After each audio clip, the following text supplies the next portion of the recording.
bonsoir à vous qui nous rejoignez de l'Ituri au Congo central, des rives du fleuve aux collines martyres du Kivu. Bienvenue sur Inside News RDC. En cette soirée du 25 janvier 2026, l'humeur de notre nation oscille entre l'espoir d'une accalmie et la morsure de l'incertitude. Pendant que les chancelleries bruissent de promesses, nos concitoyens s'interrogent sur l'impact de cette diplomatie de salon sur le prix du pain et la sécurité des foyers. Notre pays se trouve à la croisée des chemins, là où la parade internationale tente de masquer les fêlures internes. Ce soir, nous plongeons au cœur de l'activisme de Félix Tshisekedi à Oyo pour décrypter si ses poignées de main avec le voisin d'en face pèsent sur la balance sécuritaire de l'Est. Nous brisons également le silence sur le dossier OGEFREM, où l'argent du contribuable s'évapore sous le label opaque de fonds secrets, créant un choc entre la gestion de William Kazumba et les exigences de transparence de Jean-Pierre Bemba. Entre les sommets feutrés et les soutes de nos ports, la vérité se fraye un chemin. La sécurité de notre nation ne se joue pas uniquement au front. Elle se négocie dans les capitales voisines et se protège par la rigueur de nos institutions financières. Ce samedi 24 janvier 2026, le président Félix Tshisekedi a posé son pied à Oyo, dans le nord de la République du Congo, pour une visite de travail. Accueilli par son homologue Denis Sassou Nguesso, le chef de l'État poursuit un marathon diplomatique l'ayant mené des cimes de Davos aux dorures de l'Élysée lors de sa rencontre avec Emmanuel Macron. Cette escale intervient alors que la RDC cherche à consolider des alliances régionales face à une agression qui ne dit pas son nom. Officiellement, les deux dirigeants affichent une volonté de renforcer les liens de bon voisinage et d'intensifier les échanges commerciaux, valorisant leurs atouts culturels et économiques. Cependant, derrière les sourires protocolaires, l'enjeu majeur reste l'Est. Cette consultation régulière vise à instaurer une paix qui semble s'éloigner alors que le bruit des bottes persiste. La réalité du terrain interroge l'efficacité de cet axe Oyo-Brazzaville. Si le renforcement de la coopération est affiché, son impact sur les défis de sécurité reste à démontrer. Les experts de la société civile soulignent que ces rencontres peinent à influencer la dynamique des groupes armés. Il est impératif de se demander s'il s'agit d'une avancée réelle ou d'une répétition protocolaire pour rassurer une opinion publique lassée. L'unité régionale restera un mirage tant que la transparence ne sera pas le maître mot au sein même de nos institutions finançant notre défense. Un vent de tempête secoue l'Office de gestion du fret multimodal, OGEFREM. La transparence financière, socle de tout effort de guerre sincère, est aujourd'hui mise à rude épreuve. Sans elle, l'opacité budgétaire devient l'allié de ceux qui sapent la confiance nationale. C'est dans ce contexte que le vice-premier ministre au transport, Jean-Pierre Bemba, a officiellement exigé des éclaircissements sur l'utilisation de près de 1,6 million de dollars américains. Des fonds inscrits sous la rubrique nébuleuse de fonds secrets de recherche. Ce montant inclut notamment un transfert de 150 000 dollars via Equity BCDC. Souvenez-vous, nous vous annoncions cela dans notre journal d'hier, le 24 janvier 2026. La réponse de la direction est parvenue ce 24 janvier 2026. William Kazumba, directeur général de l'OGEFREM, justifie ses mouvements par un soutien à l'effort de guerre, invoquant une pratique décennale. Il affirme avoir déposé un chèque d'1 million de dollars au profit des FARDC et remis en juin 2025 des vivres, sacs de riz et bidons d'huile aux militaires sur le front. Pourtant, l'analyse froide de ce dossier impose un constat sans concession. L'OGEFREM est un office technique chargé de la gestion du fret, non un service de renseignement ni un ministère régalien. Le paradoxe soulevé par Jean-Pierre Bemba est implacable. Transformer une bureaucratie logistique en officine financière gérant des recherches secrètes frise l'absurde. L'argument du patriotisme ne saurait couvrir une illégalité comptable flagrante, où des fonds publics circulent hors de tout contrôle parlementaire. L'impact citoyen est ici une question de coût d'opportunité dramatique. Cet argent secret manque cruellement à la modernisation de nos infrastructures portuaires, pourtant vitales à la relance économique. En utilisant la guerre comme paravent à l'opacité, on fragilise précisément l'économie que l'on prétend défendre. Comment exiger des sacrifices au peuple quand des millions circulent dans l'ombre des cabinets climatisés de Kinshasa? Ce lien entre les fonds détournés et la réalité brutale de ceux qui tombent sur le terrain, à Uvira, dans les zones dites libérées, nous ramène à l'essence même de la responsabilité publique. Un effort de guerre crédible ne peut reposer sur des circuits financiers opaques, mais sur la clarté, la légitimité et la reddition des comptes. Le narratif d'une libération totale d'Uvira se heurte à la dure réalité géographique. Si la vie reprend dans les rues de cette ville du Sud Kivu avec la réouverture des stations-service, l'ombre de la coalition RDF-M23 plane encore. Les rebelles se sont repliés à seulement 35 km, dans la localité de Kabunombo, défiant les exigences américaines stipulant un retrait à 75 km. Sur place, la joie des habitants est gâchée par le spectacle de la désolation. Institutions publiques vandalisées et bâtiments pillés témoignent du passage de la coalition. Ce retrait partiel ressemble à un repositionnement tactique alors que l'ennemi observe la cité depuis les hauteurs. À l'international, le masque tombe. Lors d'une audition à la Chambre des représentants américaine le 22 janvier, l'ambassadrice du Rwanda, Mathilde Mukantabana, a avoué une coordination sécuritaire avec le M23.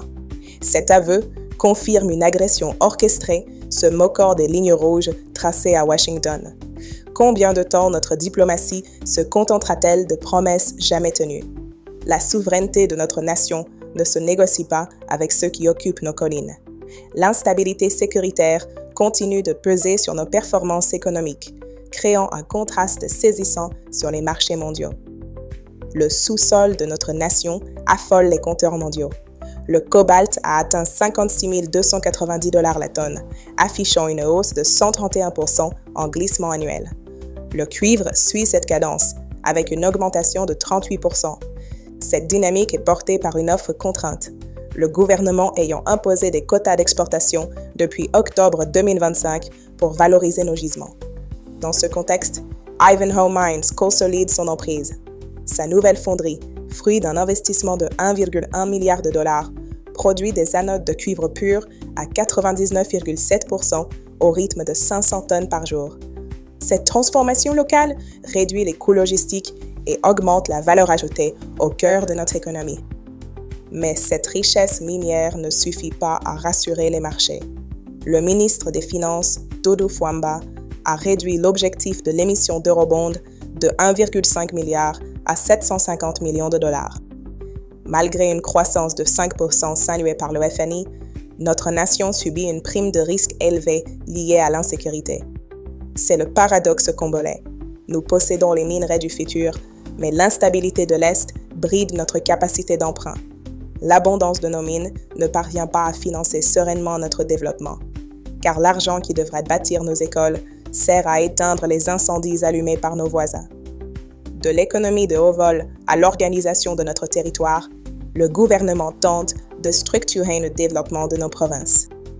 Notre nation se prépare à un rendez-vous pour son aménagement. Kinshasa accueillera du 28 au 30 janvier la première conférence nationale sur les infrastructures. Près de 500 acteurs définiront une feuille de route jusqu'en 2030.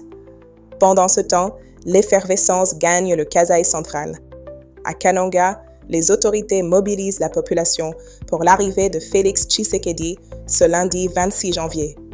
Le chef de l'État y inaugurera les nouveaux bâtiments de l'Université de Kananga. Cet élan bâtisseur compensera-t-il les retards accumulés dans le désenclavement de nos provinces? Le secteur de la santé traverse une crise silencieuse.